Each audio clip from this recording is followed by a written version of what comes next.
السلام عليكم ورحمة الله وبركاته. الصلاة والسلام على نبينا محمد وعلى آله وأصحابه أجمعين. أهلا ومرحبا بكم مرة جديدة معي هنا في قناتكم ارتقي للأفضل. كان واحد الوقت في حياتي كنخدم كنفيق كالناس، ولكن ما كان حتى تغيير، مع أنه الناس كتطور حياتها وأنا واقفة في بلاصتي. ماشي حيت ما بغاش نتبدل، ولكن كنت ديما كنقلب على تغيير كبير.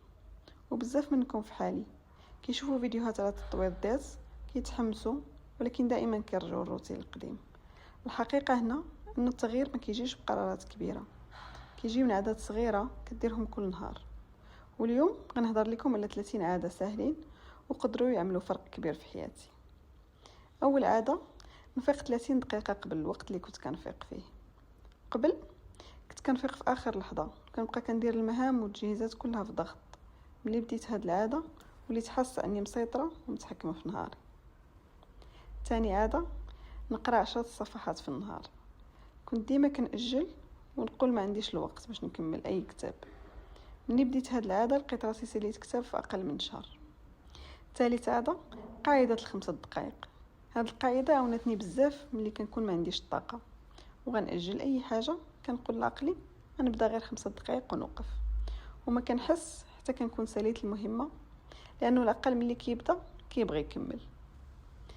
رابعا، نخطط نهاري ليله قبل. كنت ديما كنفيق وكنضيع ساعه باش نعرف شنو غندير. دابا مع التخطيط وليت عارفه نهاري كيف غيمشي وبشنو غيسالي. خامس عاده، نقول لا. كنت ديما كنخاف الناس يتقلقوا الا ما وافقتش، ولكن من بعد فهمت ان كل نعم الا ما كانتش بوعي راه لا لنفسي. سادسا، تتبع المصاريف. ماشي باش نقيد راسي، ولكن باش نحيد كل المصاريف اللي ما فيهاش فائده ونكون واعيه فين غنحطهم وغنستفاد وانا مرتاحه. سابعا، نحيد التشويش الرقمي. اول اسبوع بديت بتطبيق واحد والنتيجه كانت رائعه، كانه حمل وتحيد. جربوها وردوا عليا. ثامن عاده، نبتسم حتى في اصعب الاوقات. علاش؟ لانه الجسم كيعطي اشاره للعقل ان كل شيء مزيان، في النفسيه كتبدل. تاسع عاده، تقنيه البومودورو. كنت كنخدم لساعات ولكن بدون انتاجيه. مني عرفت هاد التقنيه اني نشتغل 25 دقيقه بتركيز و5 دقائق راحه كانوا احسن من 3 ساعات بالتشتت. 10 عاده هي الامتنان. الامتنان على النعم اللي عندك كتخليك تحس بطاقه وسعاده، وغادي تبدا تشوف راسك شحال ديال الوفره انت عايش فيها وما حاسش، وهكا نعمك غتبقى تزيد اكثر فاكثر، لانه وعد الهي لئن شكرتم لازيدنكم. 11، نمدح شخص في النهار. كنت كنحسب ان المجامله ما عندها فائده، ولكن ملي كتقول كلمه زوينه لشي شخص كتبدل شعوركم بزوج وكتفكرك ان اللطف اختيار. 12، نوقف الشاشات قبل النوم. كنت كنعس والتليفون في يدي، بالتالي نعسي مخربق وديما كنت كنفيق بتعب. ملي بدلت التليفون بالكتب نعسي ولا اعمق وفكري اهدى. 13، التمدد. كل ساعة لمدة دقيقتين الجسم اللي كيبقى على وضعية وحدة لمدة ساعات كيخلي العقل أثقل. هاد الحركة كتخليه يرجع للنشاط. 14، شرب الماء. أول حاجة كندير ملي كنفيق. تقدر تبان لكم حركة بسيطة، ولكن بها كتهتمي بجسمك أكثر. 15، نحيد حاجة من الفوضى. كل نهار كنخصصو لترتيب بلاصة معينة من البيت، لأنه ترتيب في البيت كيخلق لك اتزان وتفكير أوضح. 16، ناخد استراحة كل ساعة لمدة 10 دقائق. هكا كترجعي تعطي وتكوني منتجة أكثر وكترسلي رسالة لجسمك أنه مهم. 17، نصلي صلاتي في وقتها. صلاة كتعطي توازن داخلي ونظام وكتخليك تحقق أحلامك وكتفكرك بالمعنى وأنك ماشي بوحدك.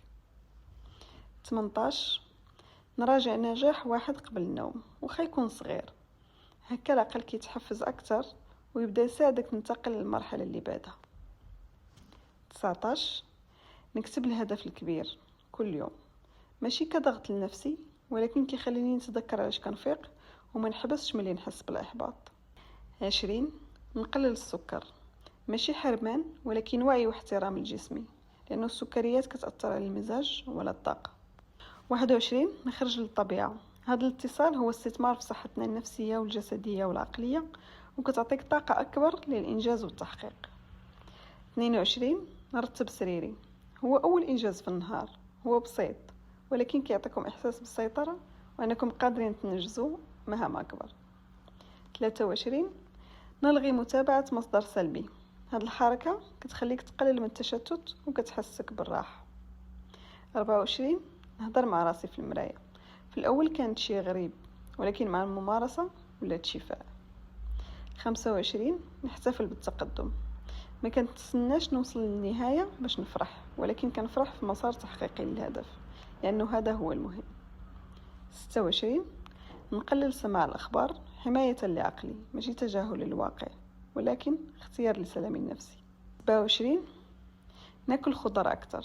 هو اختيار ممكن يجيكم سهل، ولكن هي حركة كتقدر بها جسمك. 28 نتعلم كلمة واحدة كل نهار، هكا عقلي كيبقى في نشاط دائم. 29 تنفس.